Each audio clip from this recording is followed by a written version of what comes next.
Hi, everybody. My name is Jadine Sanada, and I'm a campaign coordinator with the Sierra Club of Wisconsin. Welcome to our weekly vlog called Issues at a Glance. This week, we are going to be talking about our Coal Week of Action, which is called Coal Costs Us Week of Climate Action. It's been going on for the last few days, and it is continuing today and tomorrow, so we'll hope you get involved. But today, first, I'll turn it over to Tony, who has been working with us and has been doing some really great work, so she can talk about the background on coal production and power in Wisconsin, but in the US, I guess, too. Hi, my name is Tony. I'm going to be going into my senior year at UW La Crosse, and I'm an intern for the Sierra Club. And I'm just going to be going over what coal costs us. And just as a little preface, coal does do a lot of damages to so many different things. But the main things we're going to be focusing on today is how coal damages our health, our environment, and our economy. So to first look at health, there's a lot of problems that coal causes with health, as I mentioned before. So something to really look at is how coal dust from the plants pollutes the air around us, which again relates to the environment. But when it comes to health, it's linked to cancer, respiratory diseases, a heightened risk of contracting diseases, and dying of diseases such as COVID-19. And then the same dust oftentimes contains a lot of chemicals and metals, including arsenic, lead, mercury, chromium, nickel, selenium, and other toxic heavy metals. And then these two can have a lot of other health problems, such as neurological problems, other respiratory diseases, heart problems, immune problems. The list goes on and on. All right, and then to continue by looking at the environment. So as part of the Sierra Club, we like to focus a lot on the environment, but as you know, pretty, interconnected topic. So when it comes to coal and our climate and our environment, coal is one of the dirtiest forms of energy that we can use. It's no surprise that coal is the #1 global contributor to the carbon emissions, which is driving climate change. Coal also poisons our waterways, and we see this threat in Wisconsin as wet coal ash from the Columbia coal plant continues to pollute the Wisconsin River. Burning coal pumps toxic fumes into our atmosphere, poisons our waters with heavy metals, and contaminates groundwater with coal ash. Coal poisons in our waterway. We can see this threat in Wisconsin as wet coal ash from the Columbia plants continues to pollute our rivers. And it's just continuing to pollute our air, any of our waterways, any of our groundwater. We see it everywhere, all of its effects. And then finally, to look at the economy. So coal is often thought of as, on the surface, as a more inexpensive way to use energy, because in the end, you would think, oh, why are we using such a harmful form of energy if it would be expensive? But it's actually really expensive, not on the surface of using coal, but because of all of the after effects.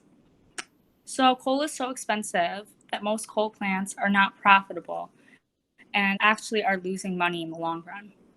Utilities continue to run these plants only by increasing our utility bills. In the end, wind and solar and other different clean energy methods are a lot cheaper, but utilities choose to keep the coal running. Not only that, but solar and wind actually create more jobs than coal, and these jobs are continuing to grow at a rapid pace.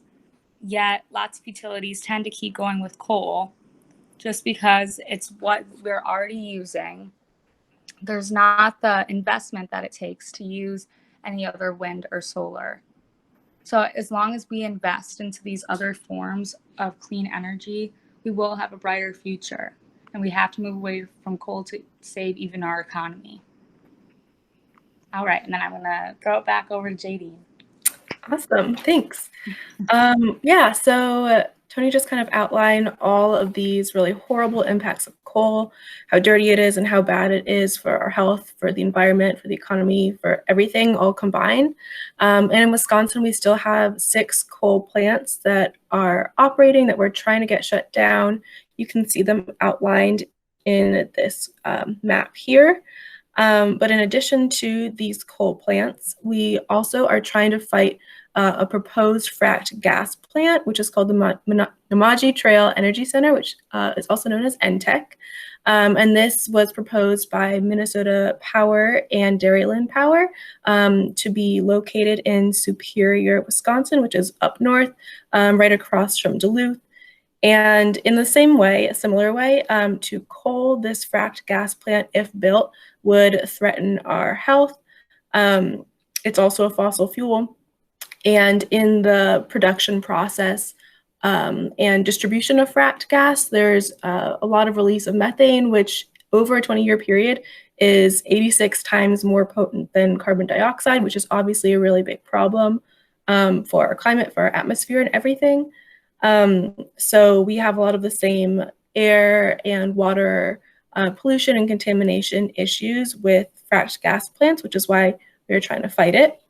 It is also uneconomic. Like Tony said, solar and wind are becoming cheaper than ever, and there's just no need to continue supporting fossil fuel infrastructure and building it out when we know that that is not part of a sustainable future. So on that note, I will kind of go into what you can do to help stop these coal plants and this proposed gas plant. The last few days, we have been doing a lot of great work and learning and sharing.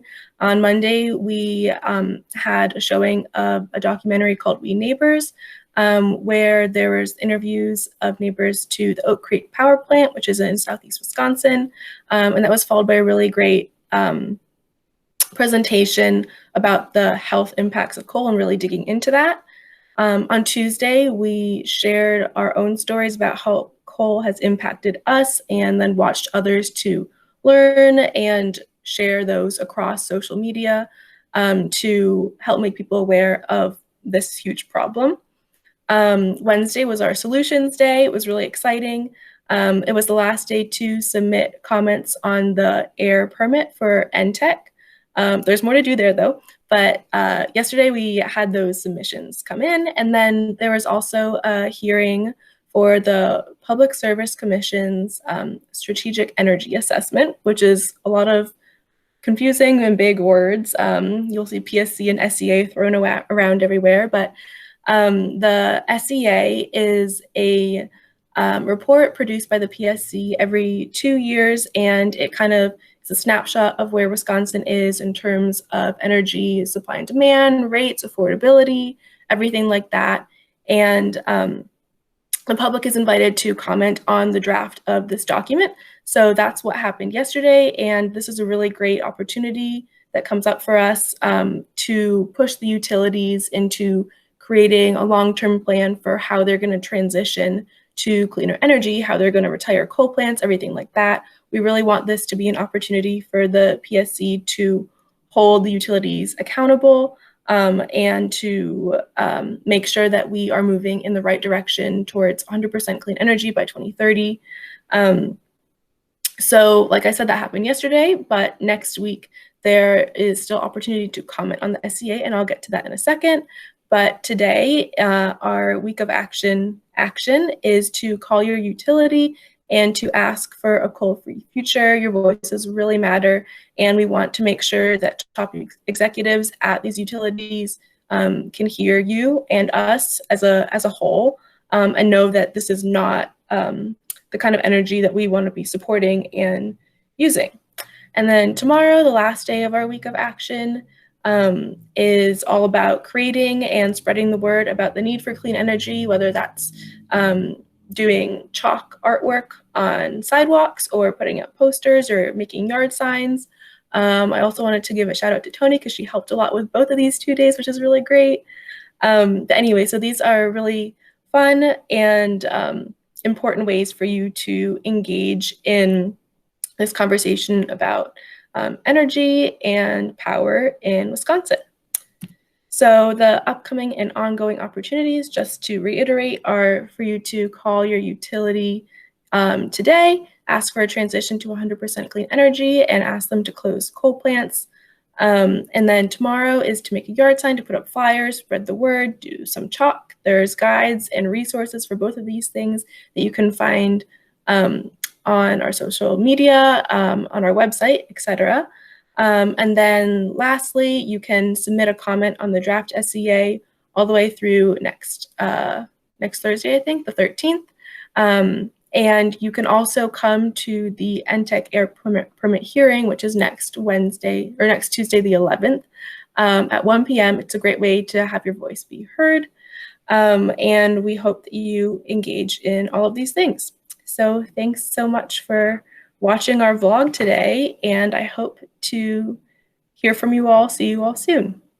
Thank you.